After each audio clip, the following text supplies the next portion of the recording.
ಶಿರಾದಲ್ಲಿ ವಿಕಲಚೇತನ ವ್ಯಕ್ತಿಯ ಸ್ವಾವಲಂಬಿ ಬದುಕು ಆಗದು ಎಂದು ಕೈಲಾಗದು ಎಂದು ಕೈಕಟ್ಟಿ ಕುಳಿತರೆ ಆಗದು ಕೆಲಸವು ಮುಂದೆ ಮನಸೊಂದಿದ್ದರೆ ಮಾರ್ಗವು ಉಂಟು.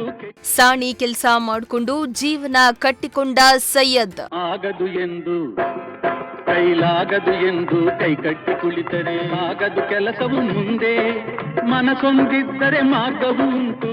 ಸರ್ಕಾರದ ಸೌಲಭ್ಯ ದೊರೆಯದೆ ವಿಕಲಚೇತನ ವ್ಯಕ್ತಿಯ ಪರದಾಟ. ಆಗದು ಎಂದು ಕೈಲಾಗದು ಎಂದು ಕೈಕಟ್ಟಿ ಕುಳಿತರೆ ಆಗದು ಕೆಲಸವು ಮುಂದೆ ಮನಸೊಂದಿದ್ದರೆ ಮಾರ್ಗವು ಉಂಟು. ಎಸ್ ವೀಕ್ಷಕರೇ, ಆಗದು ಎಂದು ಕೈಲಾಗದು ಎಂದು ಕೈಕಟ್ಟಿ ಕುಳಿತರೆ ಸಾಗದು ಕೆಲಸವು ಮುಂದೆ ಅನ್ನೋ ಡಾಕ್ಟರ್ ರಾಜ್ಕುಮಾರ್ ಅವರ ಬಂಗಾರದ ಮನುಷ್ಯ ಚಿತ್ರದ ಸಾಂಗ್ ಎಲ್ಲರೂ ಕೇಳಿದ್ದೇವೆ.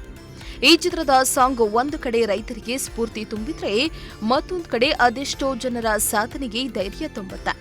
ಉದ್ಯೋಗ ಸಿಗಲಿಲ್ಲವೆಂದು ತಮ್ಮ ಬದುಕೆ ಮುಗಿಯಿತು ಎಂಬ ನಿರಾಶಾವಾದಿ ಯುವ ಸಮುದಾಯದ ನಡುವೆ ಅಂಗವೈಕಲ್ಯವನ್ನೇ ಸವಾಲಾಗಿ ಸ್ವೀಕರಿಸಿ ಸ್ವಾವಲಂಬಿ ಬದುಕನ್ನ ಕಟ್ಟಿಕೊಂಡ ಅದೆಷ್ಟೋ ಮಂದಿ ನಮ್ಮ ನಡುವೆ ಕಾಣಸಿಗ್ತಾರೆ.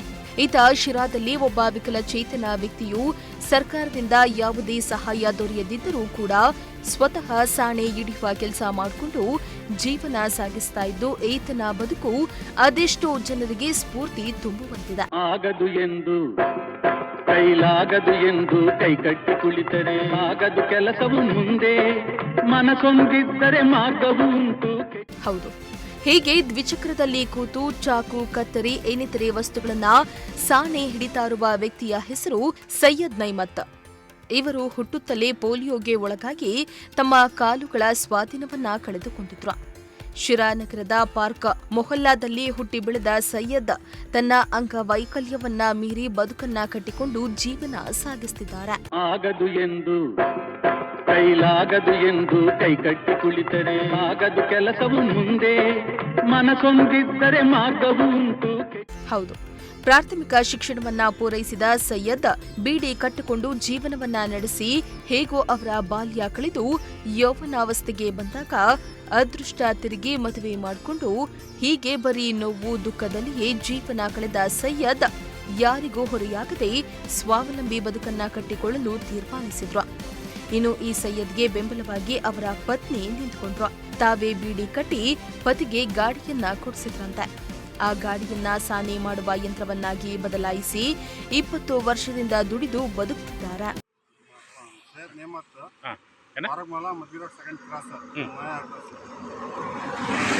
ಯಾವಾಗಲಿಂದ ಕೈ ಕಾಲು ಏನಾಗಿತ್ತು?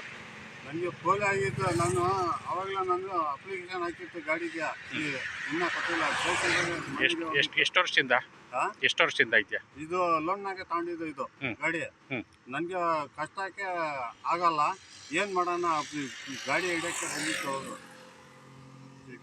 ನನ್ನ ಕೆಲಸನೂ ಇಲ್ಲ, ಏನೂ ಇಲ್ಲ. ಅದಕ್ಕೆ ನಾನು ಕಷ್ಟಪಷ್ಟ ಮಾಡಿ ನಮ್ಮ ಹೆಂಡತಿ ಬಿಡಿ ಕಟ್ಟಿ ನನಗೆ ಮಿಷಿನ್ ಕೊಡ್ತಿದ್ದು. ಅದಕ್ಕೆ ಹೋಗ್ತಾ ಇರೋದು ನಾನು. ಎಷ್ಟು ವರ್ಷದಿಂದ ಮಾಡ್ತಾ ಇದೆಯಾ ಇದು? 20 ವರ್ಷ ಮಾಡ್ತಾ ಇರೋದು. 20 ವರ್ಷದಿಂದ ಯಾವ ಹಳ್ಳಿಗೂ ಹೋಗ್ತಾ ಇದೆಯಾ? ಹಳ್ಳಿಗಾಡೆ ಜಾಸ್ತಿ ಹೋಗುತ್ತೆ. ನಾನು ಟವನ್ನಾಗೆ ಹೋಗ್ತೀನಿ. ನಾನು ನನಗೆ ಗಾಡಿನೂ ಇಲ್ಲ, ಏನೂ ಇಲ್ಲ, ಮನೆಯೂ ಇಲ್ಲ. ಮನೆಗೆ ಕಟ್ಟಬೇಕು 3,000. ಅಪ್ಲಿಕೇಶನ್ ಹಾಕಿದ್ದ? ಹಾಕಿದ್ದೀನಿ. ಅಪ್ಲಿಕೇಶನ್ ಹಾಕಿ ಒಂದು 8 ತಿಂಗಳು ಆಯಿತು, ಇನ್ನೂ ಕೊಟ್ಟಿಲ್ಲ ನನಗೆ. ಏನು ಮಾಡೋಣ? ಈ ಬಗ್ಗೆ ಯಾರನ್ನು ಕಂಡಿದ್ಯಾ? ಯಾರನ್ನು ಕಂಡಿಲ್ಲ? ಯಾರು ಕಂಡಿಲ್ಲ. ಅದಕ್ಕೆ ಏನು ಮಾಡೋಣ?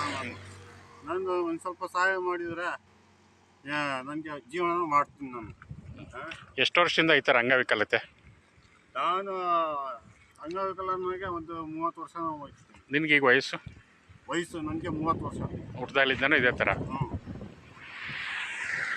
ಈಗ ನಿನಗೆ ವಾಸಕ್ಕೆ ಮನೇನೂ ಇಲ್ಲ?